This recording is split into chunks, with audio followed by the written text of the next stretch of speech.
Why does everyone like Solo Leveling? It's a great question, because almost everyone who has read it enjoys it, and those who don't are either not into the genre or just saying they don't to be special and different. There's a general consensus on the internet that Solo Leveling is the master of its trade. It's the final evolution, the perfect form that can be taken by the power fantasy genre we all know and love. But throughout the two people I've talked to, it's hard for people to really articulate why.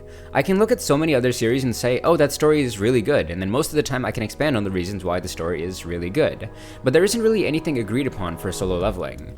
So I just want to take a bit to talk about this series and really find out why the community enjoys this series as much as we do. Also, by the way, I won't be talking about the original web novel, although I've heard very good things about it. I have yet to read it in its entirety, so this will just be about the manhwa version of it.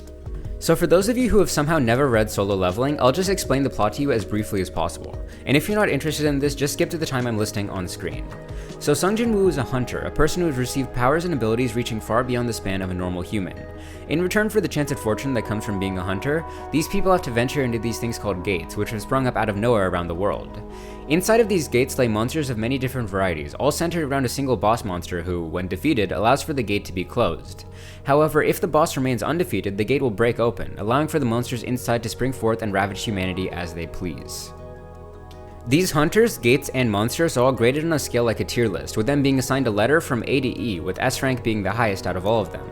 Sung Jin-woo is named by most as the weakest hunter, being an E rank who is somehow even weaker than all the other E ranks around him.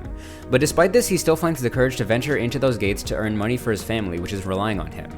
Anyway, without going too much into details, Sung Jin-woo gets caught in a traumatic and terrible accident involving a special type of gate, which results in the people around him dying off left, right, and center.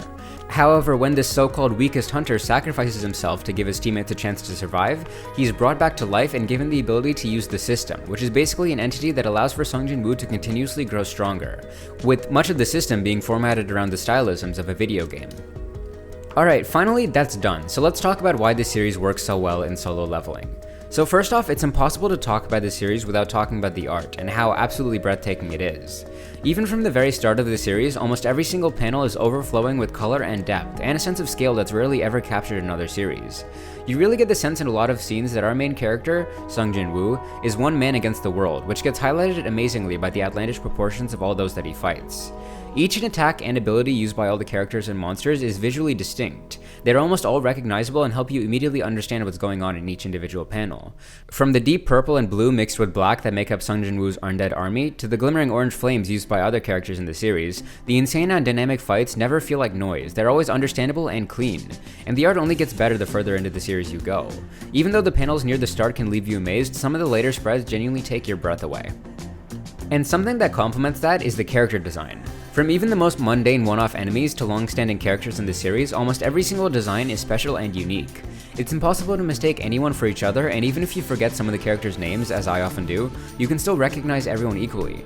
Personally, I adore the designs for every single one of the S-rank hunters in the series, especially the designs of Choi Jong-in and Sha Hye-in. These two have like pretty simple designs compared to some of the monsters in the series, but they perfectly convey exactly what the character is about. And speaking of the monster designs, holy cow are they incredible. Igris and Cargogon. Igris and Cargogon and like pretty much any named monster in the series are so amazing to look at, and a lot of the fun in the story is finding the new and different monsters that appear throughout it. Alright, with that surface level stuff out of the way, let's go a little bit deeper. So the plot I described to you earlier is pretty damn cliche. It sounds like every other power fantasy series that's been memed to death by society. So what, pray tell, makes Solo Leveling so different?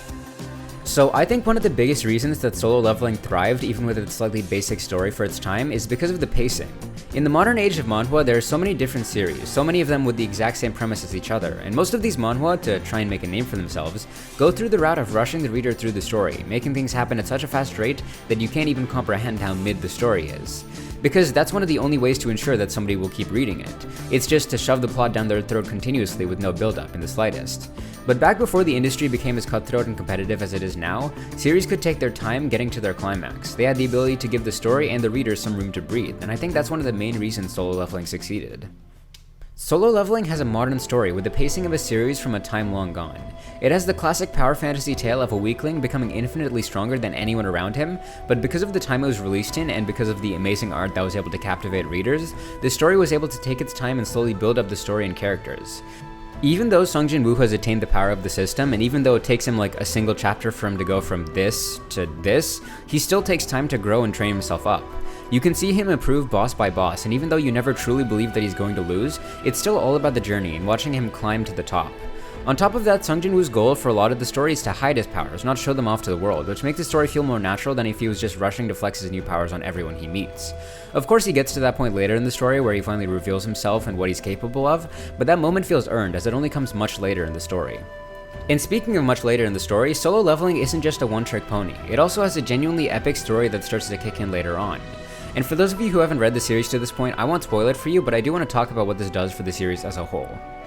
So most of these power fantasy stories follow either one of these two paths. Either they're completely driven by a BS shoehorned in story which is riddled with cliches, or they are driven by the characters and what they want to do in the world. As an example of the former, look at any story with a standard plot of, oh, there's a demon king trying to take over the world, kill him please, oh great and strong hero. And as an example of the latter, look at any other fantasy story where the main character just wants to make a lot of money or build his harem or anything along those lines. Solo Leveling, on the other hand, follows neither of these two routes though.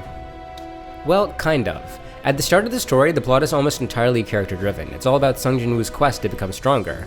But even in this quest, we at least have a solid motivation to get behind, which I'll talk about more in a second. But slowly as the story progresses and Sung Jin-woo starts to accumulate massive amounts of power, we start to kind of drift off. It all seems predictable for a bit. Sung Jin-woo has accomplished almost everything he wants to achieve. But even as we start to doubt the quality of what we were reading, the series starts dropping hints to the higher story behind it all. More and more gates start to appear in the world of the humans, and as Sung Jin-woo ventures into these gates, he gets cryptic clues as to the bigger picture. He learns that the monsters all have this voice in their heads telling them to kill humans, and that's the reason that they keep on trying to invade the human world. But despite this, they don't get that voice telling them to kill Sung Jin-woo, making us question where his power is truly coming from. And finally, over 100 chapters in, we finally get some answers. Again, I don't really want to spoil it in case somebody watching hasn't caught up to this point, but at least for me, this reveal is totally worth it. It provides context to the proceedings and gives us a proper plot to follow, instead of just watching Sung Jin-woo go meandering around the world in search of power. The story comes in at the perfect time, as we've been given enough hints to already almost anticipate what's going to happen, but the true scale of the plot is beyond anything we can expect. By combining these two story styles of having it be mostly driven by the main character at the start, and then shifting suddenly to an epic tale of monarchs and rulers, we get the best of both worlds, getting to just go along for the ride with Sung Jin-woo at the beginning, and then getting to sit back and experience the final act of this manhwa to its fullest at the end. Anyways, past all that, the first half of the story would be a drag without an interesting or at least entertaining main character to follow, and I would have to say that's exactly what this story gives us. While a lot of people just say that Sung Jin-woo is a simple self-insert protagonist who's too powerful to be interesting, I would actually disagree.